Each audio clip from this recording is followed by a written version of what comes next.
হযরত ফাতেমা রাদিয়াল্লাহু তাআলা আনহার ইন্তেকালের পর হযরত আবু যর গিফারি রাদিয়াল্লাহু তাআলা আনহু ফাতেমা রাদিয়াল্লাহু তাআলা আনহার কবরে নেমে বললেন, হে কবর, তুমি কি জানো আজ তোমার মাঝে কাকে রাখা হবে? তিনি হলেন খাতুনে জান্নাত, হাসান হোসাইনের মা, নবীজির কলিজার টুকরা। তিনি 3 বার এই কথাগুলো বললেন। পরে কবরে আওয়াজ দিল, আমি এগুলো কিছুই চিনি না। আমল যদি ভালো হয় তাহলে আমি তার জন্য প্রশস্ত হয়ে যাব, আর আমল যদি খারাপ হয় তাহলে ছাপ দিব। এটি একটি ভিত্তিহীন কাহিনী, ভিত্তিহীন কিসসা। বাস্তবতার সাথে এর দূরবর্তী সম্পর্কও নেই।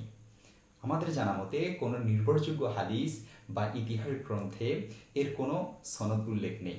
সাহাবায়ে কেরাম তো অনেক ঊর্ধ্বে, সাধারণ মুসলমানও কাউকে দাফন করার সময় এই ধরনের কথা বলতে পারে না, কেননা আখিরাতের হিসাব কিতাবের বিষয়টি যে ঈমান ও আমলের ভিত্তিতেই হবে তা দ্বীনের মৌলিক শিক্ষা।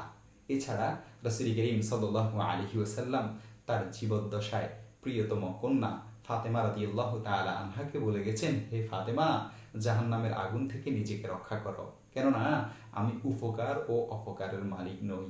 সহিহ মুসলিম 2 নং খণ্ড 114 নং পৃষ্ঠা। অতএব রেওয়ায়েতটি যেহেতু সহিহ নয়, তাই তা বর্ণনা করা যাবে না।